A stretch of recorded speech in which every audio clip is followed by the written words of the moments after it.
Hello बच्चे बाड़ी, कैसे हैं आप सब और क्या हाल चाल है आपके।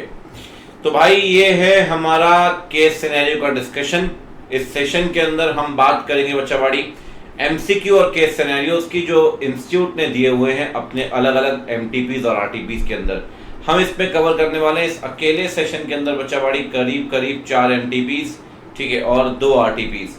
4 एमटीपी कौन कौन सी भाई? जुलाई 24, अगस्त 24, मार्च 24, अप्रैल 24, मतलब मई 24 की दोनों एमटीपीज और सितंबर 24 की दोनों एमटीपीज। तो अभी हम कवर करने वाले हैं। साथ में 2 आरटीपीज कवर करेंगे अगेन मई के लिए और सितंबर के लिए, ठीक है। तो 2 आरटीपी और 4 एमटीपी के ऑडिट के जितने भी क्वेश्चन है सब कुछ हम कवर करने वाले हैं। ठीक, बिना कोई देरी के शुरू करते हैं, ठीक है। तो सबसे पहले स्टार्ट करते हैं बच्चा बाड़ी, अब चलते हैं बात करते हैं जुलाई 24 की। जुलाई 24 से आगे बढ़ते हैं, देखते हैं क्वेश्चंस क्या दिए हुए हैं, ठीक है। आइए बिना कोई देरी के, विश्वाचार्य एंड एसोसिएट सीए फॉर्म है उड़ीसा में, इनको अपॉइंट किया गया ऑडिटर के तौर पे। ऑडिट के दौरान पता चला कि भाई इनकी ओवरड्राफ्ट लिमिट है 75 लाख की, लेकिन स्टॉक स्टेटमेंट के हिसाब से ड्राइंग पार निकलती है 50 लाख। दिक्कत है सर, जब ड्राइंग पार 50 लाख है तो ओवरड्राफ्ट आपको 75 लाख नहीं बनाना चाहिए था, 75 लाख नहीं बनाना चाहिए। खैर कोई बात नहीं, अभी आगे बढ़ते हैं। सेंट्रल गवर्नमेंट ने अपनी गारंटी को इन्वोक नहीं किया, मतलब रेपुडिएट कर दिया एक तरीके से, और एडवांसेस थे 75 डेज से ऊपर। आप बताइए एडवांसेस को स्टैंडर्ड एसेट मानेंगे और एनपीए मानेंगे इनकम? बिल्कुल ठीक बात है। अगर सेंट्रल गवर्नमेंट गारंटी कैंसिल करेगी तो भाई स्टैंडर्ड मानेंगे प्रोविजनिंग के लिए, लेकिन इनकम रिकॉग्निशन के लिए एनपीए मानते हैं। बिल्कुल ठीक बात है, ये स्टेटमेंट करेक्ट है। यस, कहता है स्टेट गवर्नमेंट ने भी गारंटी कैंसिल कर दी, लेकिन पैसा ओवरड्यू था 80 दिन, और इसे भी स्टैंडर्ड मान लिया और एनपीए मान लिया। भैया स्टेट गवर्नमेंट में कहानी अलग है। स्टेट गवर्नमेंट में एनपीए तुरंत नहीं मानते, स्टेट गवर्नमेंट में एनपीए मानते 90 दिन के बाद। 90 डेज तक अगर पैसा ड्यू हो, स्टेट गवर्नमेंट अगर गारंटी को रिवोक करेगी तब जाके एनपीए मानेगी। तो ये स्टेटमेंट करेक्ट नहीं है, ठीक है। आइए आगे बढ़ते हैं। कहता है एडिशनली XYZ एक बोरोवर है, सीसी लिमिट है 110 लाख की, सिक्योरिटी है, डेटर 90 दिन के लिए, मार्जिन 25%, 40% स्टॉक पे डेटा पे मार्जिन है। स्टॉक पे है 25%, डेटर पे है 40%। मुझे तो न्यूमेरिक क्वेश्चन की खुशबू आ रही है, ठीक है। आइए निकालते हैं जरा कितनी आएगी। ड्राइंग बार निकालनी आती है ना। स्टॉक हो गया 130 लाख का, ठीक है जी, 130 लाख का स्टॉक है। इसमें कह रहा है देखो ये डैमेज स्टॉक है, ये और इंक्लूडेड है, 7 लाख का स्टॉक माइनस कर दिया, ठीक है जी। कितना बचा? 123 बचा। अब स्टॉक में क्रेडिटर माइनस करेंगे, क्रेडिटर माइनस कर दिए भाई 60 लाख रुपए के, 60 लाख के क्रेडिटर माइनस कर दिए, कितना बचा? ये बचा 73। अब इसमें मार्जिन माइनस कर दो, कितना मार्जिन है? कह रहे हैं स्टॉक पे मार्जिन है 25%, ठीक है। अब आते हैं डेटर पे। डेटर कितने का है? डेटर है 72 लाख का। कह रहे हैं डेटर भी 90 दिन से पुराने हैं 10 लाख के। 10 लाख के डेटर याद करिए, माइनस कर देते हैं 90 दिन से पुराने वाले, ठीक है। डेटर पे मार्जिन कितना है? डेटर पे मार्जिन है 40%। तो निकाल लो भाई। अगर ये निकालें 73 minus 25, 73 minus 25% is equal to, कुछ तो लोचा है, 130 माइनस किया 7 लाख का ये, ठीक है, 123 आ गया। 123 माइनस किया 60 लाख का क्रेडिटर, वही मैं कह रहा हूँ कुछ तो लोचा है, ये गलत कैलकुलेट हो रहा है कि ये 73 नहीं 63 आएगा। अरे तुझे क्या हो गया, मटक क्यों रहा है? 63 माइनस 25%, ये आ गया 47.25। दूसरी तरफ 65 माइनस 40%, ये तो हल हुआ है 39। दोनों को जोड़ दीजिए, 39 प्लस 47.25, ये आ जाएगा बच्चा party 86.25 is the drawing power, ठीक है। 86.25 is the drawing power. Drawing power निकालनी आती है ना, कर चुके हैं भाई, ठीक है। आइए आगे बढ़ते हैं। कह रहा आउटस्टैंडिंग बैलेंस है 25 लाख रुपए का और रियलाइजेबल वैल्यू सिक्योरिटी की 2.25 लाख। बड़ा बढ़िया क्वेश्चन बनाया यार इंस्टीट्यूट ने। देखो भैया जितना आउटस्टैंडिंग है ना, अगर सिक्योरिटी की वैल्यू उसकी 10% से भी कम हो गई, जितना आउटस्टैंडिंग है सिक्योरिटी की वैल्यू उसकी 10% से भी कम हो गई।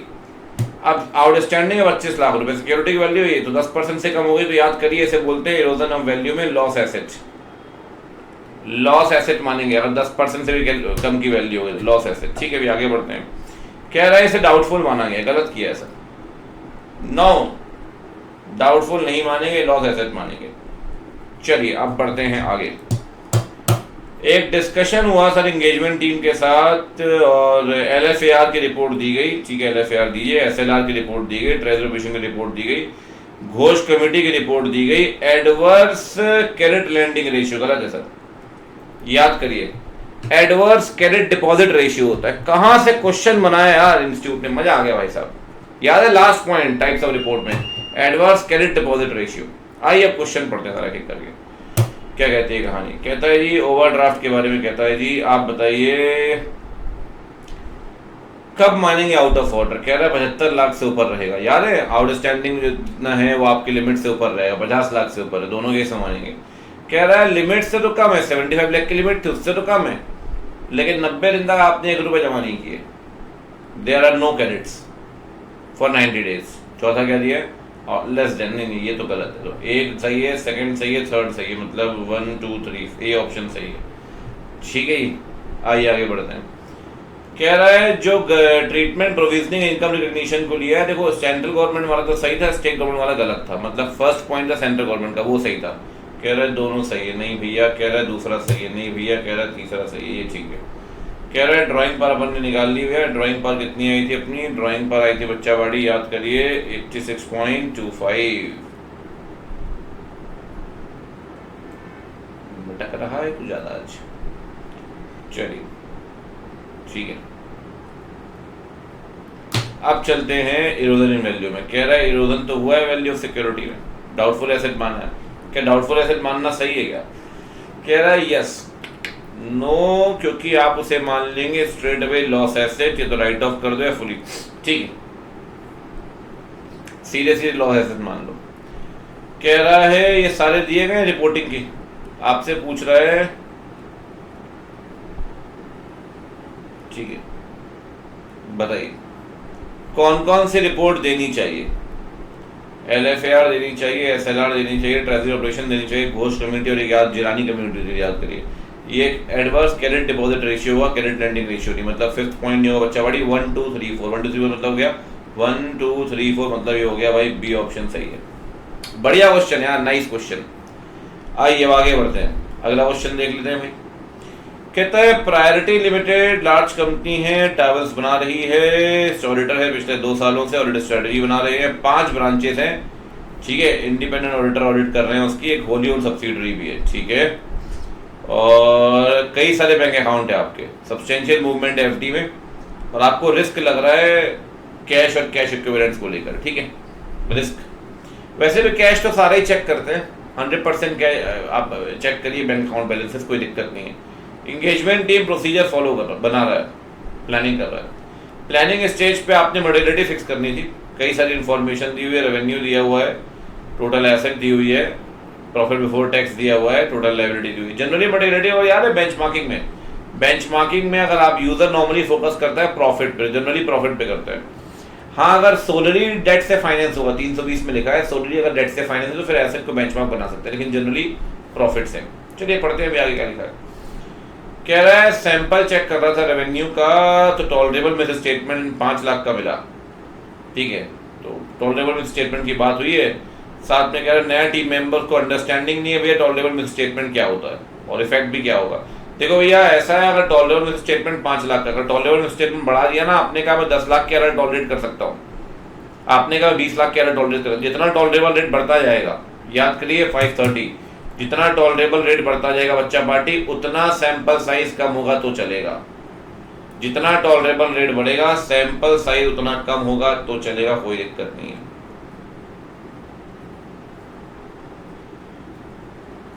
ठीक, आगे बढ़ते हैं। During the course of audit TOD कर रहे थे, एंगेजमेंट टीम को मिस स्टेटमेंट सामने आए सैंपल सेलेक्ट करते वक्त, ठीक है जी, आप बताइए। कहता है आप बताओ स्ट्रेटजी बनाते वक्त, ठीक है जी, स्ट्रेटजी बनाते वक्त कौन सा रेलेवेंट फैक्टर नहीं है, नॉट रेलेवेंट फैक्टर। ब्रांचेस भैया करनी पड़ेगी, याद करिए, स्ट्रेटजी बनाते वक्त हम 5 बातें देखते हैं ऐसे 300 के अंदर। होली ओन सब्सिडरी, एजीएम की टाइम टेबल ऑफ रिपोर्टिंग अगर आपको याद आ रहा हो। कह रहा है कैश एंड इक्विवेलेंट्स की बात नहीं होगी, ये ठीक है सर, कैश में तो वैसे ही आपको 100% चेकिंग करनी है, ठीक है, स्ट्रेटजी बनाते वक्त इसे ध्यान नहीं भी रखो तो कोई दिक्कत नहीं है। कहते हैं सर किसे यूज़ करें मटेरियलिटी के लिए? मेरे हिसाब से तो मटेरियलिटी के लिए आप यूज़ करिए सर पीबीटी को, जनरली पीबीटी। ठीक है, अगर टॉलरेबल रेट बढ़ा के 10 लाख कर दिया तो क्या करें सर? अगर टॉलरेबल रेट बढ़ा के 10 लाख कर दिया तो सैंपल साइज कम हो जाएगा सर। जितना ज़्यादा टॉलरेट कर सकते हो सैंपल इतना कम होगा तो भी चलेगा, डिक्रीज इन सैंपल साइज। ठीक है, अगला कह रहा है सर कि सैंपल पे प्रोसीजर लगा रहे थे, एंगेजमेंट टीम को मिस स्टेटमेंट मिले। ठीक है, अब आप बताइए। देखो भाई, एक बात हमेशा ध्यान रखिए, अगर आपको याद हो रिवीजन के अंदर भी, मेन बैच के अंदर भी मैंने आपको पढ़ाया है, जब भी आप प्रोजेक्शन करते हैं 530 के अंदर तो अपन देखते हैं प्रोजेक्शन प्लस एनोमलस, ये बेस्ट एस्टीमेट होता है। फिर से कंपेयर करते हैं टॉलरेबल रेट से, तो बेस्ट एस्टीमेट क्या होगा? प्रोजेक्टेड प्लस एनोमलस, पूरा पढ़ते हैं। एनोमलस बेस्ट, एनोमलस नहीं भाई, projected plus anomalous is the best estimate, बिल्कुल ठीक बात है।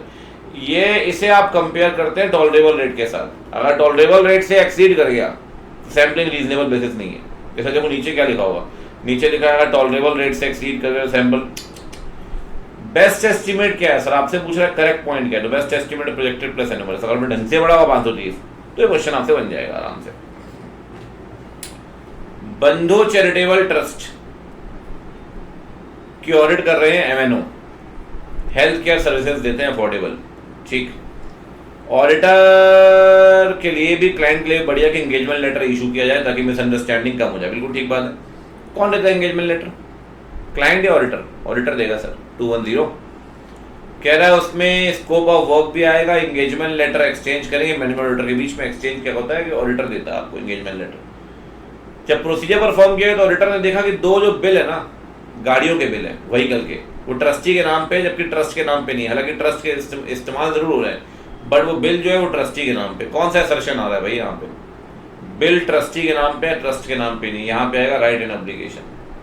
याद है राइट्स में आप पढ़ते थे कि बिल जो है वो एंटिटी के नाम पे होना चाहिए। ये भी नोटिस किया कि 50 लाख रुपए जो रिफ्लेक्ट कर रहे हैं क्रेडिटर्स के तौर पे, वो आउटस्टैंडिंग है 2 साल से। आपने मैनेजमेंट से बोला यार क्रेडिटर से पूछना है, तो मैनेजमेंट कहता है यार डिस्प्यूट चल रहा है हमारा, तो 505 डिस्प्यूट चल रहा है क्वालिटी इश्यूज को लेकर। तो कह रहे डिस्प्यूट सेटल होने वाला है, अब मत पूछिए, अभी ठीक नहीं होगा पूछना। याद करिए डिस्प्यूट एक वैलिड ग्राउंड है। जब भी थर्ड पार्टी आपको, जब भी मैनेजमेंट आपको थर्ड पार्टी से पूछने से मना करेगा, अपन 2 काम करते हैं। एक तो भैया रीजनेबलनेस देखते हैं और दूसरा देखते हैं क्या क्या ऑल्टरनेटिव प्रोसीजर परफॉर्म कर सकते हैं। कर सकते हो तो बढ़िया बात है, करिए। कर सकते हैं तो ऑल्टरनेटिव परफॉर्म करिए, बढ़िया बात है, क्या दिक्कत है उसमें। ठीक, तो पहला क्वेश्चन कह रहा है एंगेजमेंट लेटर की यहां तक बात है, कौन सा स्टेटमेंट से एंगेजमेंट लेटर देगा एमएनओ बंधु को। ठीक है, फॉर्म एंड कंटेंट होगा, स्टेटमेंट भी दे देगा कि भाई अगर हालात बदलेंगे तो फॉर्म एंड कंटेंट बदल सकता है। ठीक है sir, very fair enough. MNO ही देगा भाई, बंधु थोड़ी देगी, मतलब एंटिटी थोड़ी देगी। फिर कह रहा है जहां तक व्हीकल की बात है, कौन सा असर्शन सही होगा? Assertion, existence, right, obligation. फिर कह रहा है भाई, ये मिसप्रिंट है, ये पिछले वाले क्वेश्चन आ गया। फिर कह रहा है कौन सा एक्शन लोगे अगर मैनेजमेंट ने कम्युनिकेट किया है हाँ कि भाई आपको नहीं बात कर सकते अभी क्रेडिटर से आप, तो कह रहा है एडवर्स ओपिनियन दे दो ना भाई, ऑडिट एविडेंस लो कि रीजनेबलनेस है रीजन और ऑल्टरनेटिव परफॉर्म करो। ठीक बात है, फेयर इनफ। ठीक है, अगला तो अब तो देखो केस सिनेरियो सारे हो गए, अब स्ट्रेट एमसीक्यूज है। स्ट्रेट एमसीक्यूज क्या बोलते हैं? प्रिंस जो है स्ट्रेटजी बना रहा है और मटेरियलिटी लेवल को रिवाइज करना चाहता है। देखो अगर मटेरियलिटी लेवल रिवाइज होगा तो ऑडिट स्ट्रेटजी भी चेंज करेंगे, अकॉर्डिंगली प्लान भी चेंज करना पड़ेगा। कह रहा ऑडिट ड्रॉप कर दो, नया प्लान बना लो, फिर स्ट्रेटजी, पहले स्ट्रेटजी चेंज करेंगे, स्ट्रेटजी मॉडिफाई करो फिर प्लान बनाओ। ठीक है जी, ये आगे सी पॉइंट डन। कहता है ऑडिट जो है वो गारंटी नहीं है। कौन सा assurance? Reasonable, reasonable means low level ना, reasonable means high level, high level of assurance. B point सही है। कहता है यार आप चेक कर रहे हैं जो एम्प्लॉय बेनिफिट एक्सपेंस है ना, इसका फेयर एलोकेशन हुआ है ऑपरेटिंग एक्सपेंस के बीच में, प्रोडक्शन जनरल एक्सपेंस, मतलब प्रॉपर एलोकेशन क्या होगा भाई, कुछ प्रोडक्शन में डाल दिया, कुछ जनरल एक्सपेंस में डाल दिया। तो ये है प्रेजेंटेशन डिस्क्लोजर, कुछ यहाँ कुछ वहाँ, कौन सा असर्शन अफेक्ट होगा? तो प्रेजेंटेशन डिस्क्लोजर। ये हो गई आपकी पहली एमटीपी समाप्त। कौन सी? जुलाई 24 वाली एमटीपी खत्म हो चुकी है, डन। चलिए ये आगे बढ़ते हैं बच्चा, बड़ी फटाफट से चलते हैं भैया अगस्त 24 की तरफ। क्या कहती है कहानी अगस्त 24 की, देखो फटाफट से। डीएलपी एसोसिएट फॉर्म है, ऑडिट कर रहे हैं ट्विस्ट एंड स्पिन लिमिटेड की कंपनी, 15 साल से बिजनेस कर रही है, अपॉइंट करती है डीपी एंड एसोसिएट्स को, और 5 साल के लिए 23-24 से स्टार्ट हो रहा है। आरएमएम को आइडेंटिफाई करते वक्त एंगेजमेंट टीम ने देखा कि भैया आरएमएम इज हाई, ठीक है, रेवेन्यू और ट्रेड रिसीवेबल को लेकर आरएमएम इज हाई, ठीक है जी। कहता है नेगेटिव रिक्वेस्ट भेजना चाहते हैं। सर नेगेटिव तो बिल्कुल मत भेजिए, याद करिए नेगेटिव तभी भेज पाएंगे जब लिखा होता है 530 के अंदर, ये आपके 505 के अंदर कि भाई आरएमएम इज लो। अगर आरएमएम हाई है तो सही नहीं है सर, नॉट एप्रोप्रिएट, नेगेटिव भेजना इज नॉट एप्रोप्रिएट। फिर भी आगे बढ़ते हैं। कहता है कंपनी सेल कर रही है बिजनेस एंटिटीज को, बिजनेस कुछ हैं इनके एंटिटीज हैं और काफ़ी बैलेंसेज हैं, लार्ज बैलेंसेज हैं, डेटर के लार्ज बैलेंसेज हैं। टीम मेंबर नेगेटिव कंफर्मेशन को भेजने को लेकर एग्री नहीं कर रहे, they are not on the same page, ठीक है, भेजना भी नहीं चाहिए हमारे हिसाब से। कहता है जी जब आप कंफर्मेशन रिक्वेस्ट भेज रहे थे तो एंगेजमेंट टीम ने कुछ प्रोसीजर प्लान किए ट्रेड रिसीवेबल्स को लेकर। कहते हैं जी सबसे पहले तो इनवॉइस चेक कर लो आखिरी के 7 दिन के, कट ऑफ प्रोसीजर। फिर कह रहा है कुछ इनवॉइस चेक करो एजिंग रिपोर्ट से ताकि करेक्टनेस चेक कर पाओ कि अमाउंट सही है, डेट सही है, सब कुछ ठीक है, ठीक है। कह रहा है बैड डेट चेक करिए, वैल्यूएशन, ठीक है। कट ऑफ का तो पता है ना, कंप्लीटनेस आता है कट ऑफ, ठीक है, साथ में वैल्यूएशन। डिस्काउंट चेक करिए भैया, ये भी कंप्लीटनेस वाला ही पॉइंट है, कंप्लीटनेस के पॉइंट होगा यार सारे के सारे, वैसे एक बात है। चलिए आगे बढ़ते हैं। एक और मेंबर कह रहा है sir share option outstanding reflect होगा फाइनेंशियल स्टेटमेंट में। कहाँ रिफ्लेक्ट होता है? रिजर्व एंड सरप्लस के अंदर, लायबिलिटी में रिजर्व एंड सरप्लस के अंदर। एनीवेज आगे बढ़ते हैं, स्केड्यूल 3 में आपने पढ़ा होगा। एंगेजमेंट टीम जो है ये चाहती है कि इन्वेंट्री जो है वो फाइनेंशियल स्टेटमेंट में रिकॉर्ड हो रही है और उसे उसमें कोई भी थर्ड पार्टी की इन्वेंट्री नहीं आनी चाहिए, नहीं आनी चाहिए, ठीक है जी। तो अब ये असर्शन चेक करना चाहते हैं कंप्लीटनेस का, किसको लेकर भाई? आपके इन्वेंट्रीज को लेकर। तो ये सब चीज़ें चेक कर रहे हैं, कह रहे हैं कंपैरिजन करेंगे इन्वेंट्री टर्नओवर रेशियो का प्रीवियस ईयर के साथ, वर्टिकल एनालिसिस करेंगे करंट पीरियड का प्रीवियस ईयर के साथ, बजटरी एक्सपेक्टेशन मतलब एक्चुअल बजट के साथ, और कट ऑफ प्रोसीजर। भाई ये तीनों तो एआरपी लग रहे हैं, नीचे वाला एआरपी नहीं है बस। अब आगे बढ़ते हैं। कहता है आर एक टीम मेंबर है, वो चेक कर रहा है अकाउंटिंग पॉलिसी रेवेन्यू रिकॉग्निशन को लेकर, ठीक है, कि भाई अकाउंटिंग पॉलिसी क्या है रिगार्डिंग रेवेन्यू रिकॉग्निशन, और वो as per the financial reporting framework मतलब AS9 के हिसाब से कंसिस्टेंटली अप्लाई नहीं की गई सर, और इम्पैक्ट आ रहा है ओपनिंग बैलेंस पे। तो सर याद करिए 510 अगर ऐसा है और डिस्क्लोज नहीं किया गया change in the accounting policy तो मॉडिफाइड ओपिनियन देनी पड़ेगी आपको, मॉडिफाइड 510 के हिसाब से। एनीवेज आगे बढ़ते हैं। कह रहा है आप बताइए सर डिसीजन नहीं ले पा रहे नेगेटिव को लेकर, सही स्टेटमेंट क्या होगा? कह रहा है अप्रोप्रिएट है नेगेटिव रिक्वेस्ट भेजना, अप्रोप्रिएट नहीं है इनअप्रोप्रिएट, सब बी ऑप्शन सही है। आरएमएम अगर हाई हो तो कोई सेंस नहीं है फिर वहां पे। कह रहा है कौन सी चीज असर्शन को लेकर कंप्लीटनेस को लेकर नहीं आएगी जहां तक ट्रेड रिसीवेबल की बात है। देखो भैया जहां तक ट्रेड रिसीवेबल की बात है तो ये जो है ये बैड डेट वाला पॉइंट ये होगा भैया वैल्यूएशन को लेकर, बाकी सारे कंप्लीटनेस वाले पॉइंट हैं मतलब थर्ड पॉइंट। फिर आते हैं शेयर आउटस्टैंडिंग में, सर ये आता है करंट लायबिलिटी में, शेयर कैपिटल में, रिजर्व सरप्लस में, फर्दर रिजर्व सरप्लस, ये ठीक है। फिर कहता है जी आप बताइए इन्वेंट्री को लेकर कौन सा एनालिटिकल नहीं है? एनालिटिकल नहीं है भैया, चौथा वाला एनालिटिकल नहीं है क्योंकि कट ऑफ जो है वो कंप्लीटनेस होगा, तो इन्वेंट्री इज नॉट यहाँ पे फोर्थ है ना, हाँ ठीक है। यार देखो फाइनेंशियल स्टेटमेंट अगर आपने ढंग से नहीं पढ़ा ये आपको इस वाले एमटीपी के अंदर भी लग जाएगा और जो आप मई 24 के एमटीपी पढ़ेंगे वहां भी लग जाएगा। फाइनेंशियल अगर आपने ढंग से नहीं पढ़ा तो भाई साहब पखेरे उड़ा दिए हैं इंस्टीट्यूट ने, ठीक है। चलिए अगला केस सिनेरियो नंबर 2, ये एमटीपी अपन कर रहे हैं अगस्त 24 वाली। जे ऑडिट कर रहा है सर चीफ कॉस्ट की, क्या नाम है, मैन्युफैक्चरिंग कंपनी है, financial statement profit before tax है 5 करोड़, मटेरियलिटी लेवल है 5%, ओके, मतलब मटेरियलिटी लेवल हो गया 5 करोड़ मतलब 50 लाख, 5 लाख, 2.5 लाख का एमएल है मटेरियलिटी लेवल, ठीक है, लिख देते हैं। सारे इश्यूज सामने आए ऑडिट के दौरान। एक आग लगी है सर प्रेमाइस में 1 तारीख को, सब्सिक्वेंट इवेंट है, सारी इन्वेंट्री जल गई 1 करोड़ की, और इंश्योरेंस कंपनी के पास गया, आपने क्लेम फाइल किया 50 लाख का, सब्सिक्वेंट इवेंट है। अपन बोलेंगे मैनेजमेंट को नोट्स के अंदर बता दो यार, ठीक। कंपनी ने 10 लाख रुपए डेबिट किए मशीनरी अकाउंट में, ओ expenditure normal wear and tear का था, उसे आपने रॉन्गली कैपिटलाइज कर लिया। अरे यार मेरे स्टेटमेंट तो है, मटेरियल मानेंगे क्या? मटेरियल लेवल कितना, 2.5 लाख, कितने का है ये? 10 लाख का मटेरियल है। Yes, it is the material statement. अगला कह रहा है कंपनी प्रॉपर अकाउंटिंग नहीं कर रही है कॉस्ट को लेकर, WIP को लेकर, और प्रॉपर आपने तरीके से एस्टीमेट वगैरह नहीं लगाया। सारे जो ओवर स्टेटमेंट हो गए WIP के 20 लाख से, ये भी मिस स्टेटमेंट है। ओवर स्टेटमेंट WIP ये भी मिस स्टेटमेंट, ये मटेरियल है, ये भी मटेरियल है सर। रीजन भी कितना मटेरियल लेवल 2.5 लाख का है, आगे कितना रहा 20 लाख रुपए। ठीक है, आगे बढ़ते हैं। कह रहा है ऊपर के अलावा जो 3 इश्यूज नहीं है उसके अलावा कोई और इशू नहीं है। WR मांगा है आपने भैया कि मैनेजमेंट की रिस्पॉन्सिबिलिटी को लेकर WR मांगते हैं, अपन कोई दिक्कत नहीं है कि मैनेजमेंट की रिस्पॉन्सिबिलिटी क्या है। एक तो रिस्पॉन्सिबिलिटी है फाइनेंशियल को बनाने की, दूसरी रिस्पॉन्सिबिलिटी है ऑडिटर को एक्सेस देने की, इन्फॉर्मेशन देने की। कह रहा है ये WR मैनेजमेंट ने दिया है। आओ जरा पढ़ते हैं क्या दिया WR। रिप्रेजेंटेशन लेटर जो दिया गया है ऑडिट के दौरान, ठीक है, for the purpose of expressing an opinion, financial statement true and fair represent करेंगे।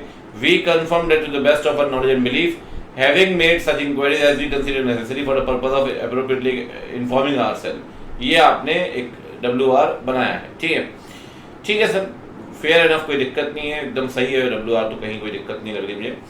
कहता है कौन सा स्टेटमेंट अप्रोप्रिएट होगा फायर इंसिडेंट को लेकर। कह रहा है एडजस्ट करने को बोलेंगे, 50 लाख से एडजस्ट करने को बोलेंगे। सर सब्सिक्वेंट इवेंट है, 31 मार्च को था, अब नहीं है, तो नोट्स के अंदर बोलेंगे बता दो।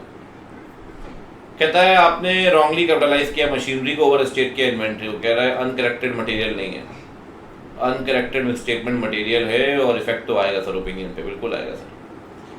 कहता है कि भाई आप बताइए जब आप ऑडिट प्रोसीजर परफॉर्म कर रहे हैं इन्वेंट्री को WIP को लेकर, तो कौन सा WIP की बात कर रहे हैं, जब WIP का जो वैल्यू है, वैल्यू एक्सीड करी, कितनी की वैल्यू एक्सीड हुई है? 20 लाख रुपए की, तो वैल्यूएशन का पॉइंट है वही। तो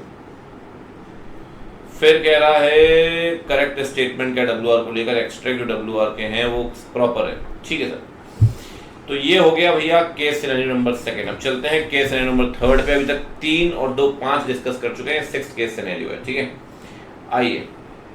MPM फॉर्म चार्टर्ड अकाउंटेंट्स की ऑफर लेटर मिला है बैंक से काफी क्वेश्चन आ रहे हैं चंडीगढ़ ब्रांच को लेकर।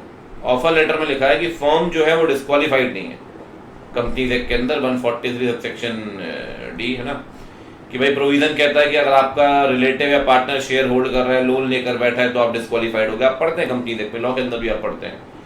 तो कह रहा है before accepting the work form check करेगी भाई वो डिस्क्वालीफाइड तो नहीं है, कि आपके रिलेटिव वगैरह ने, पार्टनर ने लोन तो नहीं लिया, क्योंकि सर अगर लोन लेके बैठा है तो कहीं ना कहीं सेल्फ इंटरेस्ट थ्रेट हो जाएगा, है ना, सेल्फ इंटरेस्ट थ्रेट। कह रहा है ऑफर लेटर में और भी कुछ बातें लिखी हैं, आइए पढ़ते हैं क्या लिखा है।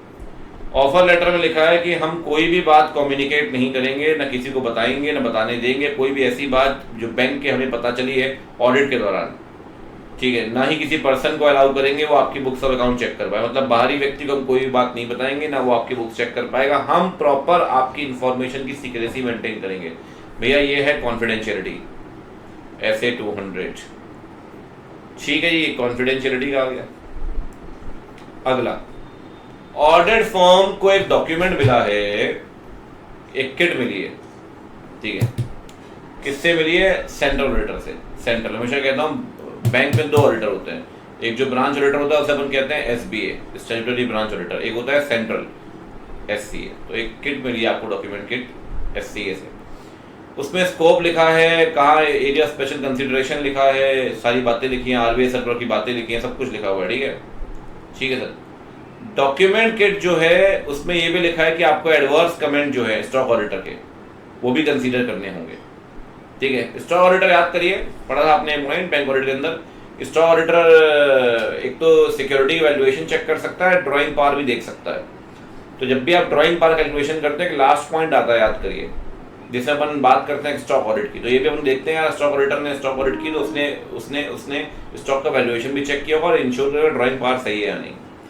ठीक है सर, आओ पढ़ते हैं जरा।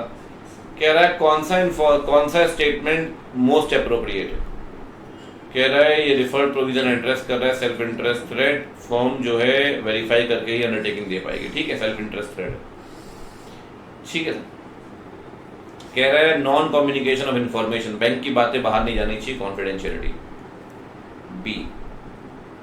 कह रहा है स्टॉक ऑडिटर की बात जहां तक है तो स्टॉक ऑडिटर किसको लेकर कमेंट करेगा? कह रहा है कमेंट करेगा रिपोर्ट वैल्यूएशन को लेकर, कैलकुलेशन और ड्राइंग पावर को लेकर। ठीक है, कहता है जी आप बताइए जहां तक, अच्छा फॉरेन लेटर ऑफ क्रेडिट भी है क्या? अच्छा हाँ लिया हुआ है, लास्ट वन ने पढ़ा नहीं कि लेटर ऑफ क्रेडिट दिया हुआ है, पर नीरव मोदी के एग्जांपल डिस्कस करते हैं FLC foreign letter of credit, non funded exposure है अगर आपको याद हो। कह रहा है foreign letter of credit is a non funded exposure, non funded loan, correct statement है। ठीक है, फिर दिया हुआ है कि जो ब्रांच को इंटरेस्ट मिलेगा वो लेकर जाएंगे पीएनएल में, ये सब तो सर वैसे भी कहीं डिस्कशन में नहीं था, बेनिफिशियरी बैंक बोलेंगे, सिंपल नॉन फंडेड लोन है। अगर आप जो एलओसी आप दे रहे हैं आप बताइए कौन सा स्टेटमेंट करेक्ट है? First statement one is right. ठीक है, तो ये हो गई भैया आपकी दोनों एमटीपीज खत्म, जुलाई 24 खत्म, अगस्त 24 खत्म। अब चलते हैं सितंबर 24 की आरटीपी डिस्कस करते हैं। ठीक है, अरे एमसीक्यू बचा हुआ है आपका, अगस्त 24 में 3 एमसीक्यू बचे, स्ट्रेट एमसीक्यूज, आइए करते हैं डिस्कस। कह रहा है सर आप बताओ कौन सी बातें फॉल नहीं करेंगी प्रिलिमिनरी एंगेजमेंट एक्टिविटीज के अंदर? प्रिलिमिनरी एंगेजमेंट एक्टिविटीज के अंदर कौन सी बातें फॉल नहीं करेंगी पी एक्टिविटीज के अंदर, विच डज नॉट फॉल? ठीक, which does not fall? Acceptance audit, ethical requirements, ARP to be, अरे यार ये कहाँ गया 300 में? ये तो 315 का पॉइंट है 315 का, कि जब भी आप रैप परफॉर्म करते हो एआरपी परफॉर्म करते हैं, सर ये नहीं आएगा। ठीक है, कह रहा है सर एक प्रैक्टिसिंग चार्टर्ड अकाउंटेंट, अच्छा क्वेश्चन है, उससे बोला गया कि हमारे ट्रेड पेबल को लेकर, ट्रेड पेबल को सर्विस दे दो, उसमें आपको बुक्स ऑफ अकाउंट से लिस्टिंग चेक करनी है, कंफर्मेशन लेटर लेने हैं, डिस्क्रिपेंसी को बताना है। मतलब कहीं ना कहीं आपको बोला जा रहा है कि आप ट्रेड पेबल हमारे लिए चेक कर दो, एक एंटिटी आपको बोलती है। आपको पता है ये ऑडिट नहीं है, ये ऑडिट नहीं है, ये है रिलेटेड सर्विस, और रिलेटेड सर्विस पे ऐसा एसआरएस भी लगेगा और एसक्यूसी 1 तो लगेगा, क्योंकि एसक्यूसी हर हर हर हर चीज पे लगता है, चाहे ऑडिट हो चाहे रिव्यू चाहे कुछ भी हो। तो कह रहा है सर ऑडिट आपको ये कह रहा है एसआरएस और ऐसे 220 सिर्फ ऑडिट पे लगता है, एसआरएस एंड एसक्यूसी 1, ये ठीक है सर। ठीक, जब बेसिक अपन ने पढ़ा था याद करिए, तो मैंने आपसे कहा था ट्रेड पेबल हो, ट्रेड के आपका रिसीवेबल्स हो, इसको लेकर जब सर्विस देंगे आप। ठीक है, गवर्नमेंट एक्सपेंडिचर में रूल्स एंड ऑर्डर का मतलब क्या है? कह रहा है रूल्स ऑर्डर का मतलब है फाइनेंशियल प्रॉपर्टी, तो प्रॉपर्टी ऑडिट है, कंपीटेंट अथॉरिटी, ये तो सैंक्शन है। कह रहा है out of the expenditure fund, ये तो प्रोविजंस है। कह रहा है statutory enactment as per the financial rules and regulation, G is the right point. ठीक है, तो भैया ये हो गए आपके एमसीक्यू डन, ये हो गई आपकी एमटीपी डन। अब चलते हैं आरटीपी सितंबर 24 की तरफ, आइए पढ़ते हैं क्या कहता है। कहता है जी प्लूटो लिमिटेड मैन्युफैक्चरिंग डिस्ट्रीब्यूशन कर रही है फर्नीचर। कोविड के बाद बहुत सारे लोग घर से काम कर रहे हैं, work from home, customisable home furniture इस्तेमाल करते हैं और अच्छा काम किया पिछले कुछ सालों में, काम का एक भी पॉइंट नहीं है। 23-24 में साहा एंड एसोसिएट्स का और ये पॉइंट किया गया। नई एंगेजमेंट टीम में 5 आर्टिकल हैं, बहुत ज़्यादा ट्रांजेक्शंस हैं, तो पार्टनर इंसिस्ट कर रहा है आर्टिकल को कि भाई ऑडिट रिपोर्ट जो है वो रिव्यू कर लो, पिछले साल वाली भी 22-23 वाली भी रिव्यू कर लो। जब रिव्यू कर रहे थे वो, तो एक आर्टिकल ने नोटिस किया कुछ पॉइंट जो नीचे दिए गए हैं। ठीक है, और ये सारे पॉइंट आप चेक कर रहे हैं एम्प्लॉय बेनिफिट को लेकर एक एक करके। पहली बात, एम्प्लॉय बेनिफिट बुक्स में एक्चुअली इनकर्ड हुआ होगा, एक्चुअली इनकर्ड, ये तो अकरेंस वाला असर्शन हो गया। ठीक है, अगला है जी एक्सपेंसेस जो हैं पर्सोनल को लेकर, उसकी ऑल द पर्सोनल कंप्लीटनेस, और एक्सपेंसेस जो है प्रॉपर अकाउंटिंग पीरियड के होंगे, ये भी आपका उसमें आ जाएगा अकरेंस के अंदर।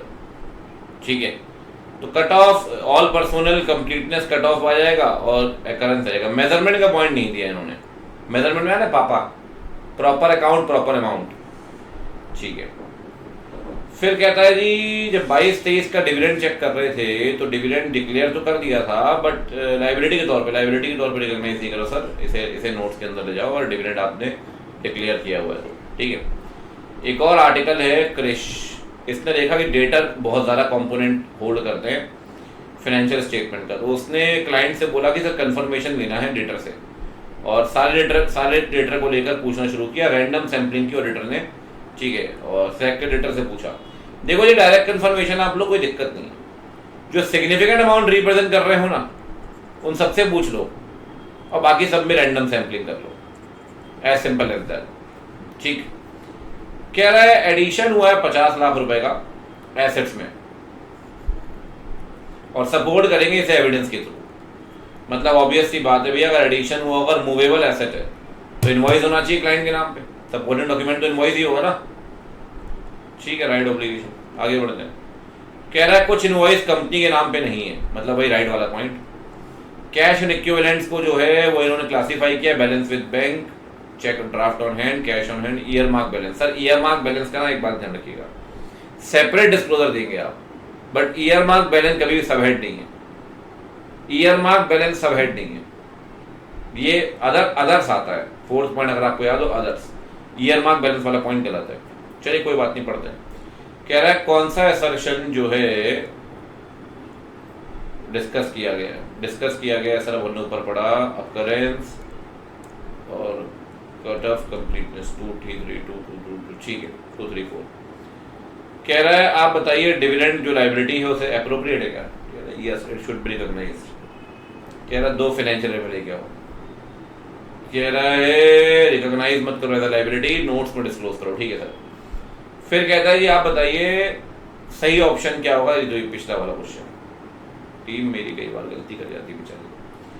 क्रिश ने पॉइंट आउट किया डेटा कंफर्मेशन को लेकर, आप बताइए 505 के अंदर कंफर्मेशन डायरेक्टली लेंगे, कोई दिक्कत नहीं है, सारे सीनियर अकाउंटिंग बैलेंसेस को लेकर बैलेंस शीट डेट में, और जो स्मॉलर बैलेंसेज है वहां रैंडम सैम्पलिंग कर लो। बिल्कुल ठीक पॉइंट है, बाकी पढ़ने की जरूरत ही नहीं है, फिर भी आप पढ़ सकते हैं, अपने लिए कोई दिक्कत नहीं है। फिक्स्ड एसेट को लेके कौन सा असर्शन इफेक्ट हो रहा है, राइट ऑब्लिगेशन। अब देखो गलती देखो इंस्टीट्यूट की, फिक्स्ड एसेट वर्ड यूज ही नहीं करना चाहिए, पीपी वर्ड यूज करना चाहिए। खैर कोई बात। Cash and equivalents properly disclose नहीं किए गए, आप बताइए incorrect disclosure. Sir year mark balances को ना अदर्स आएगा सब हेड में, ईयर मार्क का तो सेपरेट डिस्क्लोजर होता है, वो अलग चीज है, वो सब हेड नहीं बनेगा। चतुर, अब डायरेक्ट एमसीक्यू। चतुर अकाउंटिंग बुक कीपिंग सर्विस दे रहा है, उसकी ऑडिट भी करना चाहता है, उसे ऑफर हो रही है, सेल्फ रिव्यू थ्रेड, अपना ही काम चेक करना पड़ेगा। कह रहा है सरगुन मेहता, नहीं सरगुन ही है, ऑडिट कर रही है केबीसी बैंक की, और ऑडिट के दौरान उसने नोटिस किया कि एक बोरोवर ने हाउसिंग लोन लिया और कार लोन लिया ब्रांच से। हाउसिंग लोन की ईएमआई 120 दिन से ओवरड्यू हो चुकी है और कार लोन 60 दिन से ओवरड्यू हो चुका है। आप बताइए कौन सा स्टेटमेंट एप्रोप्रिएट है। चलिए ऑप्शन देख रहे थे फटाफट से। ऑप्शन क्या दिया, वो कह रहा है कि भैया एक बार बताओ, अगर एक लोन आपका 120 दिन से ऊपर हो गया और दूसरा 60 दिन से ऊपर, एक बार आपको पता है अगर आपका 120 दिन से ऊपर हो गया ना आपका एक लोन, हाउसिंग लोन, तो एनपीए बन गया। जब भी एनपीए बनता है ना बेटा, तो एनपीए बनता है borrower wise, not loan wise. मतलब अगर एक बोरोवर का एक भी लोन एनपीए बन गया तो उसके सारे लोन एनपीए मान लिए जाएंगे, बोरोवर वाइज एनपीए मानते हैं। तो अगर उसका लोन 1 एनपीए बन गया ना, तो लोन 2 ऑटोमेटिकली एनपीए बन जाएगा, ऑटोमेटिकली। तो कहता है हाउसिंग लोन को एनपीए माने, जबकि कार लोन को स्टैंडर्ड माने। कह रहा है कार लोन मतलब ही नहीं है, हाउसिंग लोन को एनपीए मान ले as per RBI norms, housing और कार लोन दोनों लोन को, कि एक एनपीए बन गया दूसरा अपने आप एनपीए बन जाएगा। तीसरा कह रहा है ये सागर फाइनेंस कॉर्पोरेशन गवर्नमेंट कंपनी है, अपॉइंट कर रहे हैं सीएनडीजी ऑडिटर्स को, आप बताइए सप्लीमेंट्री ऑडिट कौन करवाएगा, खुद सीएनडीजी ऑडिटर करे, कोई दिक्कत थोड़ी है। Who is empowered to conduct, देखो ऑर्डर करने का अधिकार सीएनडीजी के पास है, ठीक है ना, वो कोई दिक्कत नहीं है, वो सीएनडीजी ऑर्डर कर सकता है सप्लीमेंट्री ऑडिटर को।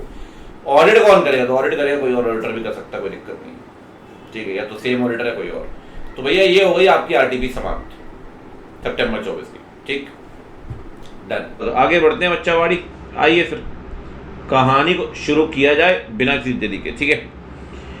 कह रहा है धनुष सीए स्टूडेंट है, एंगेजमेंट टीम का पार्ट है, कंपनी टेस्ट सीरीज बनाती है, ठीक है, यूनिवर्सिटीज के लिए, ठीक है, मॉडल टेस्ट पेपर बनाती है, ठीक है, कंपनी के पास सब्सटेंशियल नंबर ऑफ कंप्यूटर्स हैं, ठीक है, कंपनी लैंग्वेज टेस्ट लेती है, ठीक है, नया सॉफ्टवेयर भी बनाया है, ठीक है, सॉफ्टवेयर में खर्चा भी किया है, ठीक है, टेस्ट भी करा रही है, ठीक है, कंपनी को उम्मीद है आने वाले सालों में रेवेन्यू भी होगा, ठीक है, टेस्ट लेते टाइम कंपनी एक सीडी देती है, जिस सीडी में कहीं ना कहीं वहाँ सीडी को रन करके बच्चे टेस्ट ले पाते हैं।